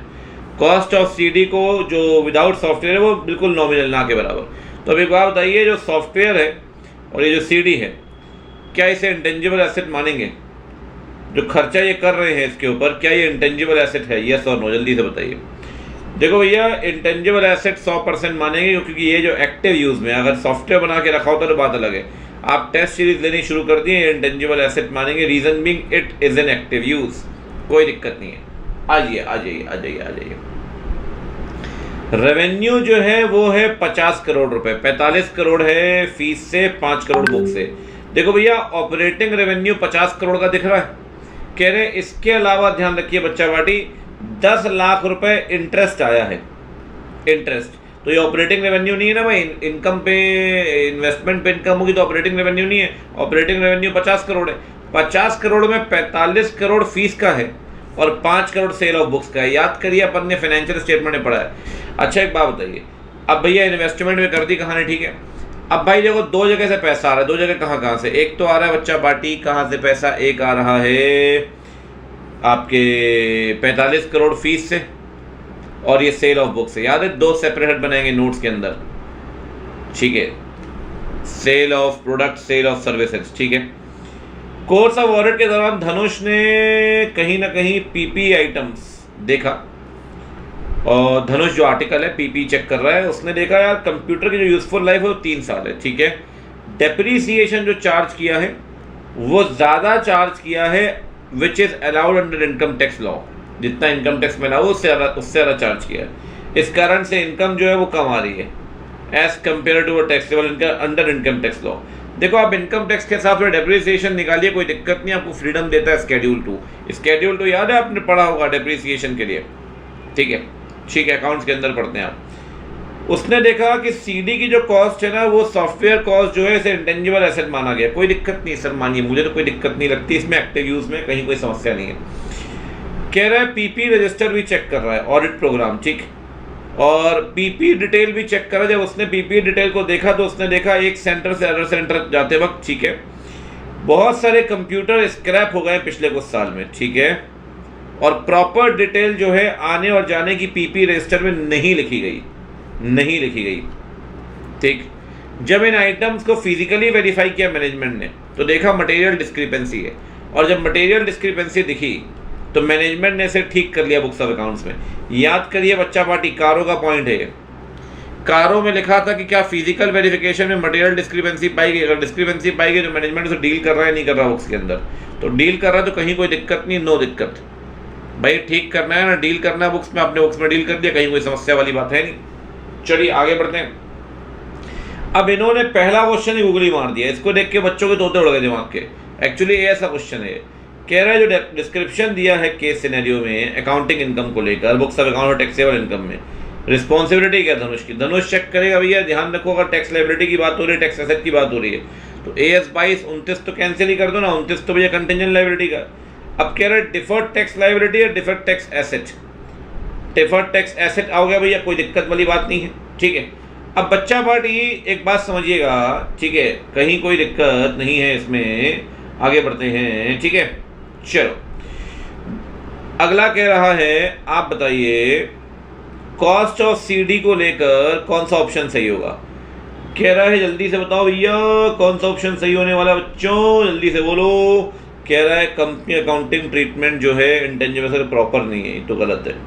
अकाउंटिंग ट्रीटमेंट सॉफ्टवेयर कॉस्ट का इंटेंजिबल एसेट माना गया, ये प्रॉपर है, और तो कुछ नहीं बोल रहा कहीं। कह रहा है इंटेंजिबल एसेट प्रॉपर नहीं है, प्रॉपर है सर, एक्टिव यूज में बिल्कुल मानेंगे, कोई दिक्कत नहीं। कह रहा है जहां तक डिस्क्रिपेंसीज की बात है कंप्यूटर सिस्टम में, कौन सा ऑप्शन मोस्ट अप्रोप्रिएट है? कह रहे हैं मैनेजमेंट ने डील कर लिया डिस्क्रिपेंसी से, धनुष जो है ये बात ईपी को बताएगा मॉडिफिकेशन के लिए। किस बात का मॉडिफिकेशन? जब ठीक कर लिया किताबों को, तो कह रहा है ठीक कर लिया है, धनुष बताएगा ये बातें रिपोर्टिंग के तहत कंपनीज एक्ट में। अब एक दिक्कत है, इंस्टीट्यूट ने ऑप्शन में कंपनीज एक्ट लिखा है, यहाँ होना चाहिए था कारो, क्योंकि कारो के अंदर ये रिपोर्टिंग रिक्वायरमेंट है, अगर आपको याद हो, ठीक है। कंपनीज एक्ट में भी एक पॉइंट आ सकता है, याद करिए 143 सबसेक्शन 3 वाला, कि क्या financial statement are in agreement with the books of accounts. तो कंपनीज एक्ट का ऑप्शन भी सही है, कोई दिक्कत नहीं है, ये वाला ऑप्शन सही होगा। स्टार्टिंग के 1-2 एमसीक्यू आपको लगेंगे मस्त लेवल के बनाए हैं इंस्टीट्यूट ने, बहुत पेशेंस के साथ करना पड़ेगा तो हो जाएगा, कोई दिक्कत नहीं है। ठीक है, कह रहे कौन सा स्टेटमेंट रेवेन्यू फ्रॉम ऑपरेशन, देखो इनकम फ्रॉम इन्वेस्टमेंट 10 लाख की वो तो आएगी नहीं, वो रेवेन्यू फ्रॉम ऑपरेशन नहीं है, इनकम फ्रॉम इन्वेस्टमेंट वो नहीं है। कह रहा है 50 करोड़ को दिखाओ P&L में, 50-10 तो है ही नहीं, 50-10 तो है ही नहीं, क्योंकि 10 लाख तो इन्वेस्टमेंट इनकम हो गई ना। 50 करोड़ को स्टेटमेंट में दिखाओ, रेवेन्यू जो sale of books fees charge है वो सेपरेटली नोट्स में डिस्क्लोज करो। ठीक है सर, तो दिखाएंगे और सेपरेटली नोट्स में डिस्क्लोज करेंगे, ये ऑप्शन सही है। ठीक है, कह रहे कंपनी ने यूजफुल लाइफ 3 साल के लिए, ठीक है, ये स्केड्यूल 2 का पार्ट है, कह रहे स्केड्यूल 3 का पार्ट है, डेप्रिसिएशन स्केड्यूल 2। कह रहे not prescribed under companies act, depend करता है manufacturing specification. Prescribed under schedule 2, however company can choose useful life different from what is prescribed. Schedule 2 में यूजफुल लाइफ का कंसेप्ट है, और अगर इनकम टैक्स एक्ट के हिसाब से आपको मानना है तो आप मानिए, कहीं कोई दिक्कत नहीं है, वही जो मैंने आपको ऊपर बताया। ठीक, चलिए आगे बढ़ते हैं। अगला, चलो भैया अगले में उल्टा चलते हैं जरा, ठीक है, मजा आएगा। अब पहले पढ़ा अपन ने अलग अलग तरीके से पढ़ेंगे, पहले पढ़ा केस सिनेरियो, फिर पढ़ा एमसीक्यू, अब पढ़ेंगे एमसीक्यू, फिर पढ़ेंगे केस सिनेरियो। ठीक है, देखिए क्या कहता है भैया अगले में, कह रहा है ब्रांच की जहां तक ऑडिट की बात है, कौन सा स्टेटमेंट अप्रोप्रिएट है। कह रहा है ब्रांच की ऑडिट करेगा कंपनी ऑडिटर या फिर कोई और पर्सन जो क्वालिफाइड हुआ ऑडिटर के तौर पे 139 के अंदर। और अगर ब्रांच ऑडिट कोई और कर रहा है तो ब्रांच ऑडिटर अपनी रिपोर्ट कंपनी ऑडिटर को भेजेगा। पहला ऑप्शन ही सही है, याद करिए, आप लॉ के अंदर ही पढ़ते हैं ये 139 सबसेक्शन H, याद है। अगर ब्रांच ऑडिट कोई और व्यक्ति करता है बच्चा पार्टी, तो वो अपनी रिपोर्ट बनाकर देगा कंपनी के ऑडिटर को, ब्रांच ऑडिटर बन सकता है तो कंपनी का ऑडिटर है CA प्लस COP, कहीं कोई दिक्कत नहीं है। ठीक है, आगे बढ़ते हैं। कह रहे हैं सर आप बताइए, आपने ब्रांच ऑडिट पढ़ी D की, कौन सा स्टेटमेंट सबसे अप्रोप्रिएट है। देखो एक बात ध्यान रखिए हमेशा, ठीक है, जहां तक ब्रांच ऑडिट की बात है ना बेटा, ब्रांच के केस में सेपरेट मटेरियलिटी लेवल डिसाइड होगा। ब्रांच के केस में ध्यान रखिएगा, separate materiality level, separate RMM, proper examination, separate documentation. क्योंकि ब्रांच की अगर ऑडिट हो रही है तो ब्रांच की ऑडिट करते वक्त अपने को ध्यान रखना पड़ेगा। अगर ऊपर आप देखोगे तो ब्रांच का थोड़ा बहुत जिक्र किया है इन्होंने, ये है, मैं आपको उल्टा लेके चल रहा हूँ इस वाले क्वेश्चन में, अपन करते रहेंगे अपने हिसाब से, ताकि आपको थोड़ा सा आइडिया लग जाए एग्जाम में अगर क्वेश्चन आता है तो कैसे क्रैक करेंगे अपन। कंपनी का ऑडिटर D का वर्क यूज़ कर रहा है, ठीक है ना, 5 ब्रांचेस को लेकर। ऑडिट के दौरान कंपनी ऑडिटर ने D को बोला है ईमेल करके सिग्निफिकेंट अकाउंटिंग रिपोर्टिंग रिक्वायरमेंट के हिसाब से, और कह रहा है भैया आप मुझे रिप्रेजेंटेशन दो कि आपने कंप्लाइंस किया है, तो ठीक है, कोई दिक्कत नहीं है। आपसे पूछ रहा है बताइए इस केस में सही ऑप्शन कौन सा है। कह रहा है सेपरेट डिटर्मिनेशन जो है वो रिक्वायर्ड नहीं है, सेपरेट डिटर्मिनेशन जो है वो रिक्वायर्ड है हर ब्रांच को लेकर, डॉक्यूमेंटेशन रिक्वायर्ड नहीं है। कह रहा है सेपरेट डिटर्मिनेशन मटेरियलिटी RMM करना पड़ेगा, रिक्वायर्ड विद सेपरेट डॉक्यूमेंटेशन। ठीक है सर, तो ब्रांच को लेकर separate materiality level, separate RMM, separate documentation. ठीक, कह रहा है आप बताइए रिजल्ट ऑफ रैप टेबल 1 में। अब एक बात बताओ, ये है टेबल 1, यहाँ इन्वेंट्री है, ITR ये इन्वेंट्री है, ये ब्रांच 1 है, ब्रांच 2 है, किसका ITR ज़्यादा है। हमेशा ब्रांच 1 का, हमेशा ब्रांच 1 का। तो अगर इन्वेंट्री टर्नओवर रेशियो ज़्यादा है बच्चा पार्टी, अगर इन्वेंट्री टर्नओवर रेशियो ज़्यादा है तो बच्चा पार्टी कहीं ना कहीं इन्वेंट्री ज़्यादा जल्दी मूव करेगी, ज़्यादा जल्दी मूव करेगी भाई। जिसका इन्वेंट्री टर्नओवर रेशियो हाई होगा उस ब्रांच की inventory will move faster. Simple है भाई, कोई दिक्कत नहीं है। आप बताइए कौन सा स्टेटमेंट सही है ऐसे के हिसाब से। देखो भाई सिंपल सी बात है, अगर ब्रांच ऑडिटर है, आप ब्रांच ऑडिटर को बता सकते हैं कि कौन सी अकाउंटिंग रिक्वायरमेंट्स हैं, और ब्रांच ऑडिटर से आप रिप्रेजेंटेशन ले सकते हैं। यही ऊपर दिया हुआ था केस सिनेरियो के अंदर भी। क्या दिया भाई इसमें दिया है बच्चा पार्टी कि आपने उसे बताया D को ईमेल के थ्रू कि रिक्वायरमेंट्स क्या हैं, ऑडिटिंग रिक्वायरमेंट्स क्या हैं, और रिप्रेजेंटेशन लिया, कहीं कोई दिक्कत नहीं है।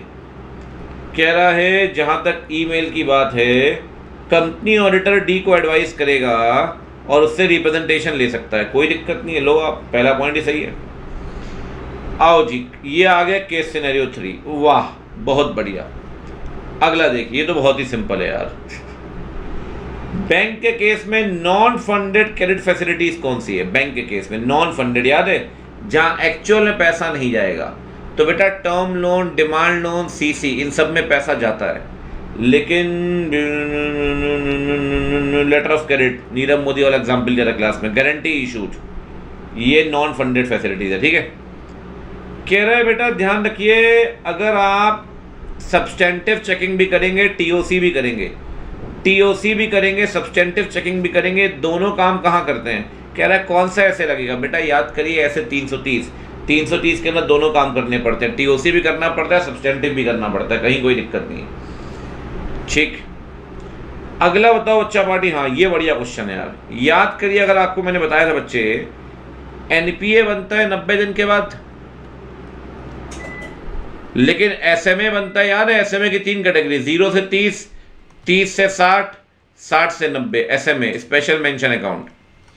तो एसएमए देखना जरूरी है ना ऑडिटर को, क्योंकि जो अकाउंट एसएमए होगा कल को वही तो जाकर एनपीए होगा। तो कह रहा है सर ऐसा नहीं हो सकता कि आप बोलो कि नहीं भैया हम तो एसएमए देखेंगे ही नहीं। कह रहे हैं सौरभ, कह रहा है मेरे को एसएमए का रेलेवेंस समझ में नहीं आ रहा, आप बताइए कौन सा ऑप्शन सबसे अप्रोप्रिएट है। कह रहा है ये ऑडिटर को हेल्प करेगा लैंडिंग एक्सपोजर में, ये ऑडिटर को हेल्प करेगा involve downgrading for some standard to doubtful ना, ये ऑडिटर को हेल्प करेगा सब्सटेंशियल रिकवरी रिसीव करने में, ये ऑडिटर को हेल्प करेगा downgrading from standard category to NPA.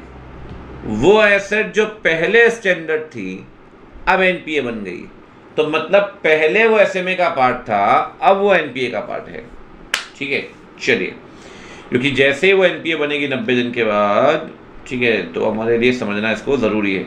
अब बताओ, ये आप एक चीज़ देखिए, ज़रूरी नहीं है केस सिनेरियो सॉल्व करते वक्त हमेशा आपको केस सिनेरियो पढ़ना ही पड़े, कुछ क्वेश्चन बिना केस सिनेरियो के भी हो जाते हैं। अब यहाँ पे आप देखिए, बिना केस सिनेरियो तीनों क्वेश्चन हो गए अपन से, तीनों। ठीक, आगे बढ़े, आओ इसे भी क्रैक करते हैं, लेकिन ये नहीं होगा भाई साहब। ये देखो फाइनेंशियल स्टेटमेंट पूछ लिया पूरा, एमटीपी 1 कंप्लीट हो गई है, मार्च वाली, MTP 2 अप्रैल वाली, आइए देखते हैं। ठीक, चलिए, कह रहे एम्प्लॉय बेनिफिट को लेकर कौन सा असर्शन सही है? आइए जी पढ़ते हैं जरा। ये है point 1, employ benefit. Employ benefit expense actually incur हुआ है। याद है एक्सपेंस और रिसीट में 3 असर्शन होते हैं, अकरेंस, कंप्लीटनेस, मेजरमेंट। कई बार कंप्लीटनेस में कट ऑफ भी आता है। कह रहा है एक्चुअली इनकर हुआ है, अकरेंस सारे पर्सोनल को लेकर, कंप्लीटनेस, और कह रहा है भैया this year only, this year मतलब मेजरमेंट। अब इंस्टीट्यूट क्या करता है, कई बार मेजरमेंट में ही कट ऑफ डाल देगा दिस ईयर, उसकी आदत है, लेकिन सही मायने में ओसीएम था।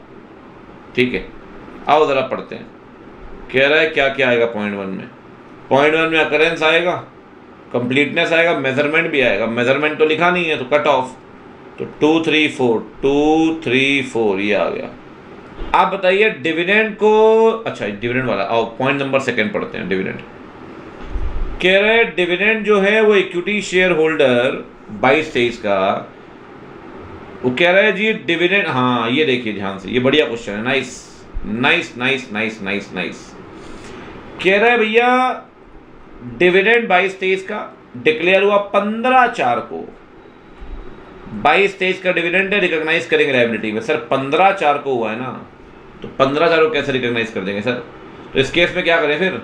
बेटा इस केस में कुछ मत करिए, आप बड़ा सिंपल सा काम करिए भैया। इस केस में आप इसे नोट्स के अंदर बता दीजिए, ठीक है। आओ ज़रा पढ़ते हैं, क्योंकि 15/4 को किया है ना। कह रहा है डिविडेंड को लायबिलिटी मानेंगे क्या? डिविडेंड को लायबिलिटी मानेंगे, कह रहा है yes, no amount should be to, अरे भैया amount should not be recognized as liability in the year 22-23। It needed to be disclose in the, बहुत बढ़िया। नोट्स में बता दो, कोई दिक्कत नहीं है। अच्छे बताओ डेटर को लेकर पैरा 3 में कौन से असर्शन की बात कर रहा है? पैराग्राफ 3 में बच्चा बड़ी डेटर कह रहा है मेजर कंपोनेंट है, हम वेरिफिकेशन कर रहे हैं क्या अलाउंस क्रिएट किया गया डेटर के लिए, और क्या डेटर अंडर लिटिगेशन है क्या, याद करिए। वैल्यूएशन पूरी कहानी बताएंगे, 7-8 पॉइंट मैंने आपको पढ़ाए होंगे इसमें, ठीक है, बहुत सिंपल। पॉइंट 4 में असर्शन बताइए। एसेट एडिशन है 50 लाख, पेमेंट जो है वो बैंक अकाउंट के थ्रू कर रहे हैं। स्क्रूटनी में पता चला कि कुछ इनवॉइस कंपनी के नाम पे नहीं, डायरेक्टर के नाम पे, बहुत बढ़िया। राइट्स ऑब्लिगेशन याद है, अगर आपने एसेट खरीदी है तो एसेट का इनवॉइस कंपनी के नाम पे होना चाहिए, याद आ रहा है, राइट ऑब्लिगेशन। तो आप बताइए राइट ऑब्लिगेशन, ठीक। पॉइंट नंबर 5 में बताइए, पॉइंट नंबर 5 में, पॉइंट नंबर 5 देखो, ये यहाँ इंस्टीट्यूट कह रहा है बेटा तुमको पढ़ना तो पड़ेगा। कंपनी मेंटेन कर रही है कुछ अकाउंट्स फॉरेन करेंसी में, प्रीवियस ईयर की फाइल है जिसमें कहीं ना कहीं बात है क्लोजिंग एक्सचेंज रेट की। भैया सिंपल सी कहानी है, फॉरेन करेंसी वैल्यूएशन का पॉइंट है, ये भी याद करिए। फॉरेन करेंसी AS 11 का कंप्लाइंस, कहीं कोई दिक्कत नहीं है, ठीक है। कह रहा है AS 1, अरे पागल हो गया है क्या, AS 11, ठीक है, कंप्लीटनेस थोड़ी चेक करेंगे। AS 11 no assertion, AS 11 valuation, आप देख रहे हो बन रहा है आराम से क्वेश्चन, कहीं कोई दिक्कत तो नहीं है। चलिए बढ़िया, आगे बढ़ते हैं। चले उल्टा चले, चलो उल्टा चलते हैं, मजा आता है उल्टा पढ़ने में मेरे को तो। ऊपर के वरना पूरी कथा सुनानी पड़ती है। राम को डाउट है लास्ट पैरा में, आप बताइए। चलो जी लास्ट पैरा क्या बोल रहा है देखते हैं जरा। राम एक टीम मेंबर है, उसने इनकमिंग ऑडिटर से पूछा, वो एक्सेप्टेंस से पहले मैनेजमेंट क्लियर कर रहा है, एक्सेप्टेंस से पहले हम आपको सारे सपोर्ट नहीं दे पाएंगे, सारे रिकॉर्ड्स नहीं दे पाएंगे। बेटा ऐसे 210 अगर एक्सेप्टेंस से पहले ही मना कर रहा है मैनेजमेंट तो एक्सेप्ट ही मत करो। याद करिए एक्सेप्टेंस के बाद मना करता है, अगर एक्सेप्टेंस के बाद मना करता है बच्चा पार्टी, तो क्या करते हैं फिर अपन, देखते हैं रीजनेबल है या नहीं रिस्ट्रिक्शन। कह रहा है लास्ट पैरा में क्या होगा, कह रहा है auditor need to inquire reason acceptance के बाद, याद करो चार्ट बना हुआ पूरे आपके ऐसे वाली बुक में। Evaluate implication of management refusal, अरे काहे का refusal, should not accept, acceptance से पहले मना कर दे, सीधे मना कर दो, टॉक्सिक रिलेशन। कह रहा है सर आप बताइए प्री कंडीशंस को लेकर, ठीक है, पॉइंट्स, ठीक है, कौन सा पॉइंट मिस कर दिया गया। प्री कंडीशन याद है कुछ ऐसे 210 में? बेटा प्री कंडीशन में 2 बातें बोलते हैं, मैनेजमेंट अपनी रिस्पॉन्सिबिलिटी एक्नॉलेज करेगा फाइनेंशियल स्टेटमेंट के बनाने को लेकर, मैनेजमेंट अपनी रिस्पॉन्सिबिलिटी एक्नॉलेज करेगा इंटरनल कंट्रोल सिस्टम को लेकर। तो लीगल एस्पेक्ट तो आएगा नहीं, ऐसे भी नहीं आएगा। कह रहा है मैनेजमेंट अपनी रिस्पॉन्सिबिलिटी एक्नॉलेज करेगा FS को लेकर एज पर द FRF, ठीक है, यही तो प्री कंडीशन है। दूसरा मैनेजमेंट अपनी रिस्पॉन्सिबिलिटी एक्नॉलेज करेगा इंटरनल कंट्रोल को लेकर कि इंटरनल कंट्रोल बनाया है, तो दोनों प्री कंडीशंस हैं। थर्ड और फोर्थ का मतलब हो गया C ऑप्शन सही है। कह रहा है सर नया एंगेजमेंट लेटर कब देंगे, आप बताइए इनकरेक्ट फैक्टर कौन सा है। चलो मैं आपको थोड़ा ऊपर पढ़ा के लाता हूँ, वैसे भी आप इसमें निकाल ही दोगे, इसी में से निकाल दोगे, ऊपर ना भी पढ़ोगे तो। चेंज इन ओनरशिप, नया EL देना पड़ेगा। चेंज इन मैनेजमेंट, नया EL देना पड़ेगा। चेंज इन FRF, नया EL देना पड़ेगा। मॉडेस्ट चेंज इन नेचर और साइज, मॉडेस्ट वर्ड कब पढ़ा दिया भाई, सिग्निफिकेंट चेंज, ठीक है, मॉडेस्ट कब से आ गया भैया, D, इजी है यार, कहीं कोई दिक्कत नहीं है। कह रहे श्रीपत ने रिस्पॉन्ड नहीं किया इनकमिंग ऑडिटर को। सर श्रीपत कौन है बेटा, श्रीपत ना आउटगोइंग ऑडिटर था, याद करिए, आउटगोइंग ऑडिटर से बात करते हैं अपन एक बार। कह रहा है आपने अपॉइंट किया तृप्ति एंड एसोसिएट्स को, तृप्ति ने प्रीवियस ऑडिटर से बोला लेकिन श्रीपत ने रिप्लाई नहीं किया। अगर श्रीपत ने रिप्लाई नहीं किया ना तो आउटगोइंग ऑडिटर की जिम्मेदारी होती है कि इनकमिंग ऑडिटर को रिप्लाई करेगा, एथिकल रिक्वायरमेंट है, और अगर नहीं करता तो तो कहीं ना कहीं प्रोफेशनल बिहेवियर नहीं है ये, ऑब्वियस ये बात है। ऐसे 200 रिप्लाई तो करना चाहिए। प्रोफेशनल बिहेवियर याद है, 5 कंडीशन, इंटीग्रिटी, ऑब्जेक्टिविटी, ये सब। कह रहा है अनएथिकल है, कह रहा है एथिकल, एथिकल तो काट ही लो। अनएथिकल है क्योंकि ऑब्जेक्टिविटी का प्रिंसिपल ब्रेक हुआ है, गलत। अनएथिकल है क्योंकि प्रोफेशनल कंपिटेंस का प्रिंसिपल ब्रेक हुआ है, गलत। कह रहा है अनएथिकल है क्योंकि वायलेशन हुआ है प्रोफेशनल बिहेवियर का, ये ठीक है। This is nice. ठीक ठीक ठीक ठीक ठीक, डन है बच्चा वाड़ी। आगे बढ़े, आइए केस सिनेरियो नंबर 6 में पहुंच गए। तो हलवे के जैसे निपट रहे हैं भाई, हलवे के जैसे निपट रहे हैं। इसमें आपको थोड़ा पढ़ना पड़ेगा। As a matter of current account, आइए पढ़ते हैं ज़रा, कोई दिक्कत नहीं है। क्या कहती है कहानी 6 को लेकर? चलो जी चलो जी चलो जी, ये पढ़ते हैं ज़रा, ठीक है। कहता है फर्म का ना करंट अकाउंट है पब्लिक सेक्टर बैंक में, उन्होंने कंफर्मेशन लिया करंट अकाउंट को लेकर सीधे बैंक से, ठीक। क्या बैंक कंफर्मेशन एस&ए एविडेंस होगा? ना, bank confirmation is one of the evidence, SA evidence नहीं है।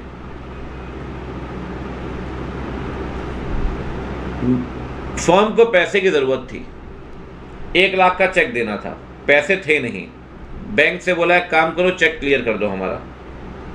बैंक ने चेक क्लियर कर दिया। जैसे चेक क्लियर किया, बुक्स के अंदर 92 लाख डेबिट आ गया, ठीक। मतलब ब्रांच में, मतलब आपके अकाउंट में 92 लाख क्रेडिट नहीं है, 92 लाख डेबिट है। मतलब ये ओवरड्राफ्ट हो गया 92 लाख रुपए। अब सर ये 92 लाख जो है बचपन से पढ़ते आ रहे हैं, ओवरड्राफ्ट हो गया तो इसे करंट एसेट मानेंगे, करंट लायबिलिटी मानेंगे? 92 लाख रुपए ओवरड्राफ्ट निकल गया भाई। कह रहा है कहाँ गया रे, हाँ, कह रहा है बताइए करंट अकाउंट को लेकर कौन सा एप्रोप्रिएट ऑप्शन है।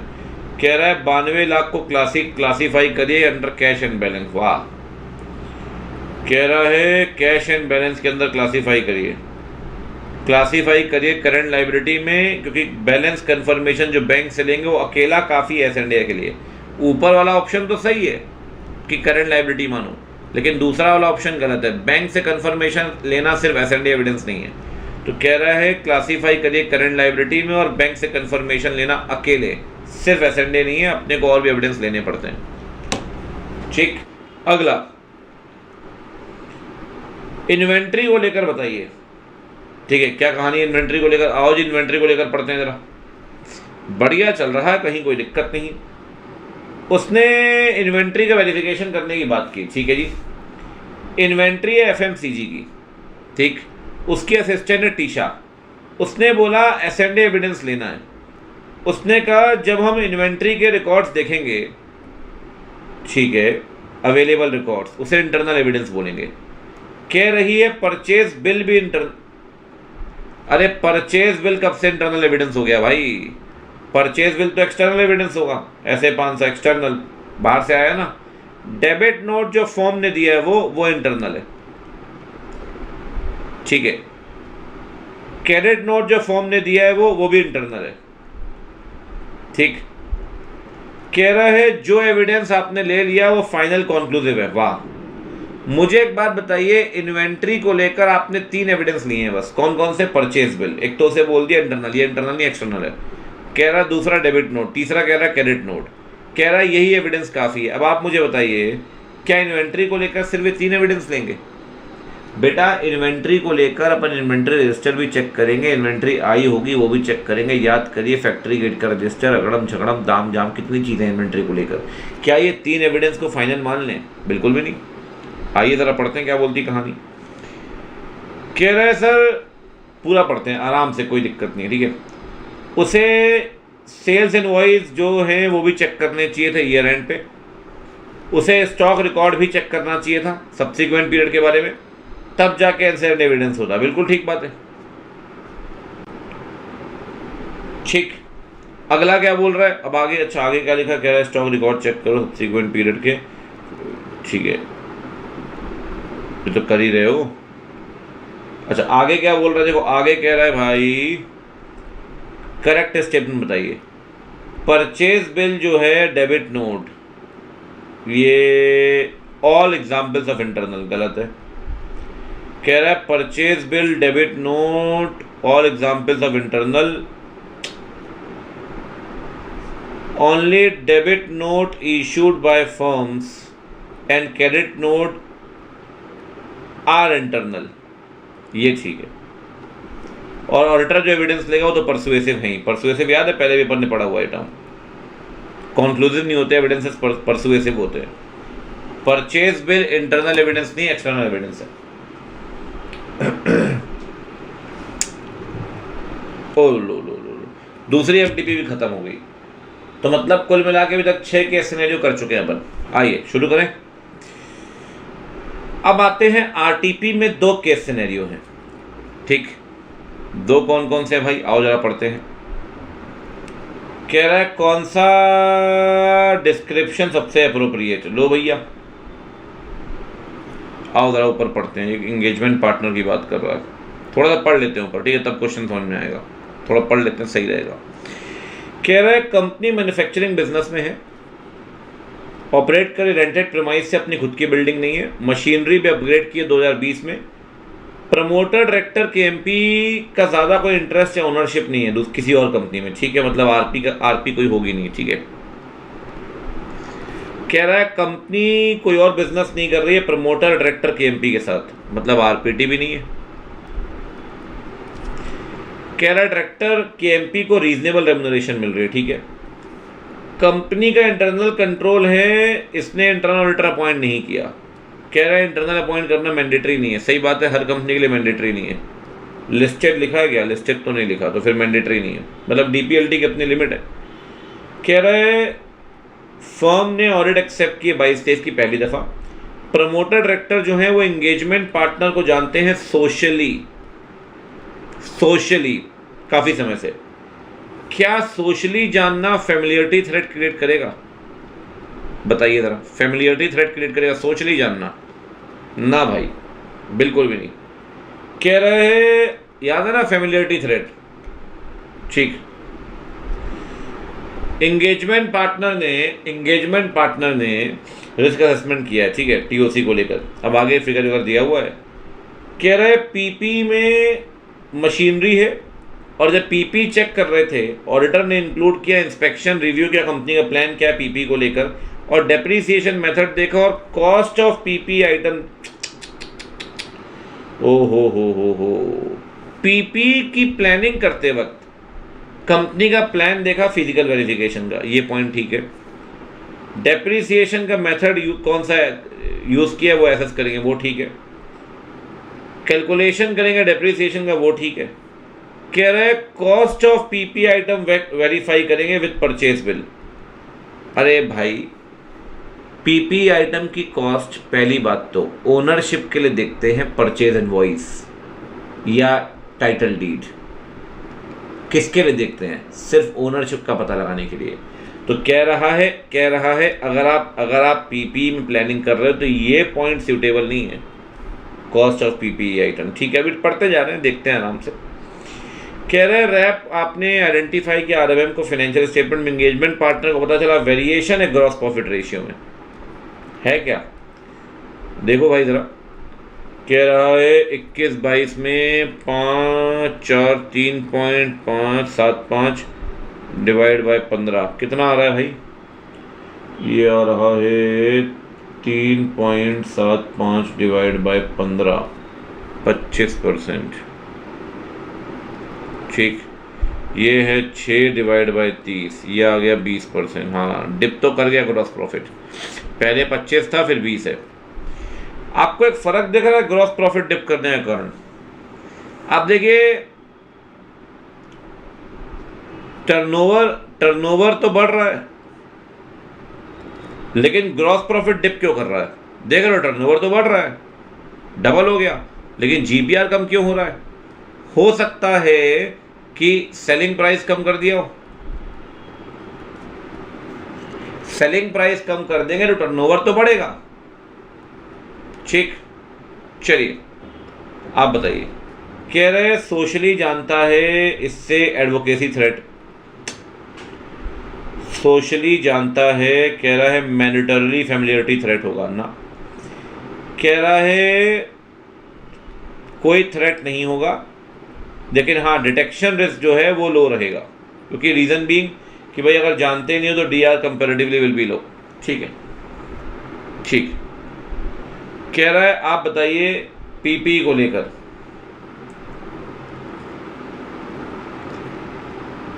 कौन सा प्लान रेलेवेंट नहीं है, which audit plan is not relevant. ठीक है, पीपी को लेकर कह रहा है inspection and reviewing company plan for physical verification, तो ठीक है। डेप्रिसिएशन मेथड ठीक है। पीपी की कॉस्ट आप देख रहे हैं परचेज बिल के साथ, ये ठीक नहीं है सर, मतलब ये ऑप्शन सही है। ठीक, आप बताइए ग्रॉस प्रॉफिट कह रहा है इंक्रीज हुआ, ये तो काट ही लो, डिक्रीज हुआ है। ठीक है, क्योंकि हो सकता है सेल प्राइस कम कर दिए होंगे।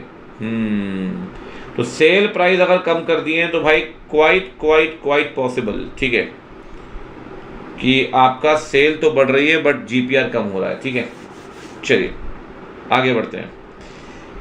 डी ने परचेज सेल डेटा स्टडी किया है और प्रीसीडिंग ईयर से भी देख रहा है। ध्यान से देखिए, परचेज सेल कंपेयर कर रहा है पिछले सालों के साथ।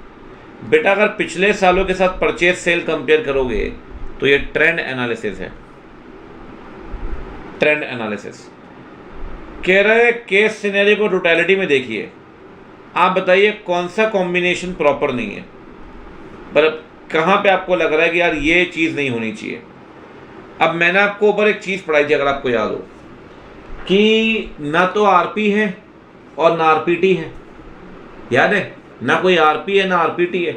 अब ना आरपी है ना आरपीटी है तो 550 का जिक्र एक ही जगह दिख रहा है, तो 550 तो लगेगा ही नहीं, बाकी सब लग सकते हैं। ठीक, और इनिशियल ऑडिट एंगेजमेंट भी नहीं है तो फिर ठीक है। लास्ट केस सिनेरियो, आइए जी क्या कहती है कहानी, ये क्वेश्चन से पढ़ते हैं। ठीक है, ऑडिटर ने एविडेंस ऑब्टेन करने हैं कंट्रोल को लेकर। कह रहा है कौन सा प्रोसीजर ज़्यादा रिलायबल है कंट्रोल को लेकर। देखो अगर आपको याद हो ऑटोमेटेड अपन ने एक चीज़ पढ़ी थी कंट्रोल के एप्लीकेशन को लेकर ना, कंट्रोल के एप्लीकेशन को लेकर, कंट्रोल अप्लाई हो रहा है नहीं हो रहा, याद करिए testing of data, testing of controls. Rafi ji car चलाते हैं एक तरफ, दूसरी तरफ रनकट में था observation, observing, application of control. दूसरा है एग्जामिनेशन कर रहे हैं कंट्रोल का, ये राजा के लिए ज़रूरी है, कहीं ना कहीं कंप्लीटनेस के बारे में पता चलेगा। कह रहे इंटरनल कंट्रोल से क्या पता नहीं चलेगा, नॉट एनेबल टू नो, क्या फ्रॉड हो रहे हैं क्या, ठीक है इसका तो पता लगेगा। क्या डिपार्टमेंट ढंग से काम कर रहे हैं इंटरनल, ठीक है। क्या ओपिनियन को मॉडिफाई करेंगे, अरे सर मॉडिफिकेशन का इससे क्या मतलब, कंट्रोल चेक करके तो अपन सब्सटेंटिव की डिज़ाइनिंग करते हैं ना, ठीक है सब्सटेंटिव की डिज़ाइनिंग करते हैं कंट्रोल चेक करके। ठीक, आगे बढ़ते हैं। जहां तक वीकनेस की बात है, आप बताइए सिग्निफिकेंट डेफिशिएंसी कहां से आएगी। ये बहुत ही सिंपल क्वेश्चन है, बहुत मतलब मैं तो ऊपर पढ़ाएंगे ना, यहीं से पढ़ के पता लग जाएगा आपको। सिग्निफिकेंट डेफिशिएंसी कह रहा है बीआरएस नहीं बनाया, वेस्ट शीट नहीं चेक कर रहे हो, बीआरएस नहीं बनाया, सीक्वेंसिंग नहीं है परचेज ऑर्डर में, सभी तो सिग्निफिकेंट डेफिशिएंसी का पार्ट है, मतलब सब डेफिशिएंसी है, सब मिलकर क्या बन जाएंगे सिग्निफिकेंट डेफिशिएंसी। बीआरएस नहीं बनाया, सीक्वेंस नहीं है परचेज ऑर्डर में, वेस्ट शीट आप चेक नहीं कर रहे हो, कैश इन ट्रांजिट का इंश्योरेंस नहीं कराया। अब सब कुछ इकट्ठा हो गया तो डेफिशिएंसी क्या बन जाएगी, सिग्निफिकेंट डेफिशिएंसी। आप बताइए 265 के अंदर कौन सा ऑप्शन सही है। कह रहे हैं सर सिग्निफिकेंट डेफिशिएंसी मैनेजमेंट को बताएंगे। कह रहा है सिग्निफिकेंट डेफिशिएंसी कंट्रोल में एक्सप्लेनेशन देंगे मैनेजमेंट को, सिग्निफिकेंट डेफिशिएंसी के साथ एक्सप्लेनेशन देंगे ताकि अंडरस्टैंडिंग मिल पाए। कह रहा है सिग्निफिकेंट डेफिशिएंसी बताएंगे with the explanation of the potential effect, ताकि extent of context of communication समझ में आए। अगर आपको याद हो आपने पढ़ा था कि कोई भी डेफिशिएंसी हो मैनेजमेंट को बताते हैं, और significant deficiency management plus TCWG को बताते हैं। तो जब मैनेजमेंट को अपन बताएंगे तो डेफिशिएंसी बताएंगे और पोटेंशियल इफेक्ट भी बताएंगे, ताकि कहीं ना कहीं वो कॉन्टेक्स्ट ऑफ कम्युनिकेशन समझ पाए। ठीक, चलिए जी अब आप बोलोगे सर C और D में क्या फ़र्क है। यहाँ देखिए आप कॉमा है, यहाँ एंड है, TCW होता तो ठीक था, अब नहीं जो मैनेजमेंट में बताना आपने। अपन ने बेटा 8 केस सिनेरियो डिस्कस कर लिए।